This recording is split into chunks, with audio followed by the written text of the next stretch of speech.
ಶೂನ್ಯ ಸಾಧನೆಯ ಸಂಸದರು ಬೇಕೆ? ಮುಖ್ಯಮಂತ್ರಿಗಳ ಬಗ್ಗೆ ಏಕವಚನದಲ್ಲಿ ಮಾತನಾಡಿರುವುದು ತರವಲ್ಲ. ಜಿಲ್ಲಾ ಕಾಂಗ್ರೆಸ್ ಅಧ್ಯಕ್ಷ ಸಾಯಿ ಗಾಂವ್ಕರ್ ಅನಂತಕುಮಾರ್ ಹೆಗಡೆ ಕಾರ್ಯವೈಖರಿಯ ಬಗ್ಗೆ ಹೇಳಿದ್ದೇನು ಗೊತ್ತಾ? ಹೇಳ್ತೀವಿ ಕೇಳಿ. ಕಳೆದ 30 ವರ್ಷಗಳಿಂದ ಸಂಸದರಾಗಿರುವ ಅನಂತಕುಮಾರ್ ಹೆಗಡೆ ರಾಜ್ಯದ ಮುಖ್ಯಮಂತ್ರಿಗಳಿಗೆ ಏಕವಚನದಲ್ಲಿ ಅಸಂವಿಧಾನಿಕ ರೀತಿಯಲ್ಲಿ ಮಾತನಾಡಿರುವುದು ಸರಿಯಲ್ಲ.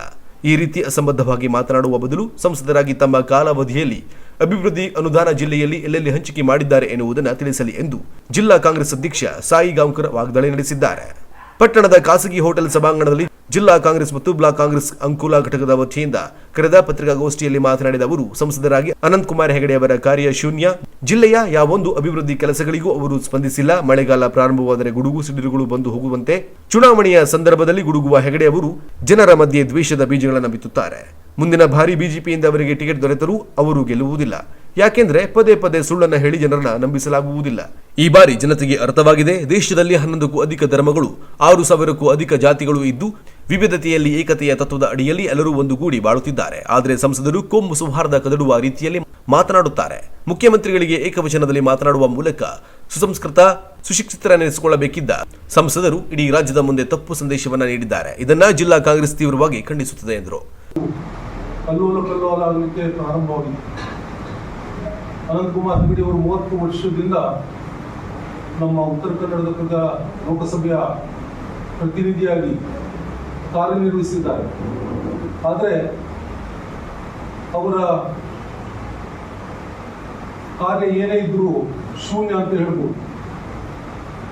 ಅವರು 30 ವರ್ಷದಿಂದ ಸಂಸದರಾದರೂ ಕೂಡ ಈ ಜಿಲ್ಲೆಗೆ ಯಾವ ಒಂದು ಅವಶ್ಯವುಳ್ಳ ಕೆಲಸಗಳನ್ನು ಮಾಡಿಲ್ಲ, ಯಾವ ಒಂದು ಯೋಜನೆಯೂ ತಂದಿಲ್ಲ. ಯಾವಾಗ ಎಲೆಕ್ಷನ್ ಬರ್ತದೋ,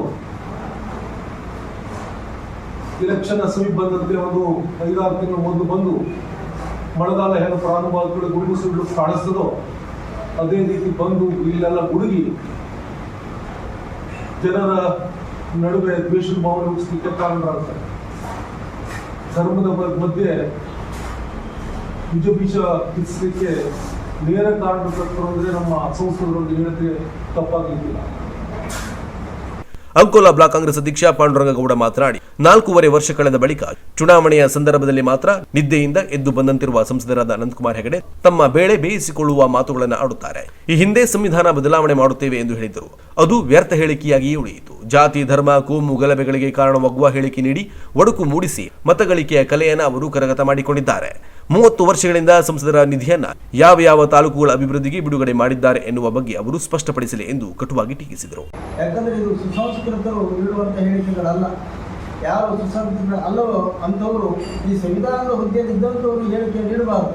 ಈ ರೀತಿ ಕೇಳುವಂಥದ್ದು ಏಕವಚನದಲ್ಲಿ ಒಬ್ಬ ಮುಖ್ಯಮಂತ್ರಿಗಳಾದಂಥವರಿಗೆ ಈ ರೀತಿ ಹೇಳಿಕೆಗಳನ್ನು ನೀಡಬಾರದು. ಅವರು ಈ ರೀತಿ ಹೇಳಿಕೆ ನೀಡುತ್ತಿರೋದು ನೋಡಿದ್ರೆ ಅವರು ಯಾಕಂದ್ರೆ ಚುನಾವಣೆ ಬರ್ತಾ ಇದೆ, ನಾಳೆಗೆ ಜನರ ಮನಸ್ಸನ್ನು ಹೆಸರೊಂದಿರಬೇಕು. ಮತ್ತೆ ಚುನಾವಣೆ ನಿಂತು ಈ ರೀತಿ ಮಸೀದಿ, ದೇವಸ್ಥಾನ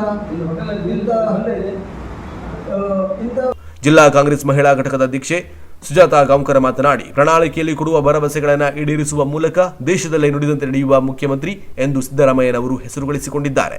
ಅವರಿಗೆ ಹೇಳುವ ಸ್ಥಿತಿಯಲ್ಲಿ ಅನಂತಕುಮಾರ್ ಹೆಗಡೆ ಇಲ್ಲ. ಸಂಸದರು ತಮ್ಮ ಹುದ್ದೆಯ ಜವಾಬ್ದಾರಿ ಅರಿತು ನಿಮ್ಮ ಹೇಳಿಕೆಗಳನ್ನು ಮನದಟ್ಟು ಮಾಡಿಕೊಂಡು ವಾಪಸ್ ಪಡೆಯಬೇಕು. ಇಲ್ಲವಾದಲ್ಲಿ ಮುಂದಿನ ದಿನಗಳಲ್ಲಿ ಪ್ರತಿಭಟನೆ ಅನಿವಾರ್ಯ ಎಂದರು. ಸಿದ್ದರಾಮಯ್ಯ ಅವರ ಬಗ್ಗೆ ಈ ರೀತಿಯಾಗಿ ಏಕವಚನದಲ್ಲಿ ಸಂಬೋಧನೆಯನ್ನ ಮಾಡದಂತ ನಮ್ಮ ಎಂಪಿಗಳಿಗೆ ಇದು ಸರಿ ಅನಿಸೋದಿಲ್ಲ. ಅವರಿಗೆ ಶೋಭೆ ತರದಿಲ್ಲ ಅಂತ ನಾನು ಹೇಳ್ಬೇಕು. ಯಾಕೆಂದ್ರೆ ಎಂಪಿ ಅವರು ನಮ್ಮ ಅನಂತಕುಮಾರ್ ಅವರು ಒಂದು ಸುಸಂಸ್ಕೃತ ಒಂದು ಬ್ರಾಹ್ಮಣ ಸಮಾಜದಲ್ಲಿ ಹುಟ್ಟಿ ಅಂತ ಇದರಲ್ಲಿ ಅವ್ರಿಗೆ ಯಾಕೆ ಈ ರೀತಿಯಾಗಿ ಭಾವನೆಗಳು, ಈ ಮಾತುಗಳು ಬಂದಿದೆ ಅಂತ ಕೇಳಬೇಕಿದ್ರೆ ನಮ್ಗೆ ತುಂಬಾ ಬೇಸರ ಅನಿಸ್ತಾ ಇದೆ. ಅದಕ್ಕಾಗಿ ನಮ್ಮ ಸಿದ್ದರಾಮಯ್ಯ ಅವರು ಈಗಾಗಲೇ ಪ್ರಮುಖರಾದ ವಿಜಯ ಪಿಳ್ಳೆ, ಪುರುಷೋತ್ತಮ ನಾಯ್ಕ್ ಸಂಸದರು ತಮ್ಮ ನಡೆ ನುಡಿ ಹಾಗೂ ಕಾರ್ಯವೈಖರಿಗಳ ಬಗ್ಗೆ ವಿಮರ್ಶೆ ಮಾಡಿಕೊಳ್ಳಲಿ ಎಂದು ವಿನೋದ ನಾಯಕ ವಂದಿಸಿದರು. ಪಕ್ಷದ ಮುಖಂಡರಾದ ಮಾಜಿ ಶಾಸಕ ಕೆಎಚ್ ಗೌಡ, ನಾರಾಯಣ ಬಿ ನಾಯಕ, ಉದಯ ನಾಯಕ, ಸುರೇಶ್ ಅಸ್ಲಗದ್ದೆ, ಏಕನಾಥ್ ನಾಯ್ಕ್, ಶಾಂತಿ ಆಗೇರ, ಮಂಜುನಾಥ್ ವಿ ನಾಯ್ಕ್, ಅಲಗೇರಿ ಗ್ರಾಮ ಪಂಚಾಯತ್ ಅಧ್ಯಕ್ಷ ಸಂತೋಷ್ ನಾಯ್ಕ್, ರಾಜೇಶ್ ನಾಯ್ಕ್, ತೆಂಕಡಕೇರಿ, ಗೋವಿಂದ ದೂರಿ, ಸುದೀಪ್ ಕೇಣಿ, ಡಿಜಿ ನಾಯ್ಕ್, ದಿನೇಶ್ ನಾಯ್ಕ್ ಇನ್ನಿತರರು. ಇದು ಮಿಸ್ಟರ್ ಸೂಪರ್.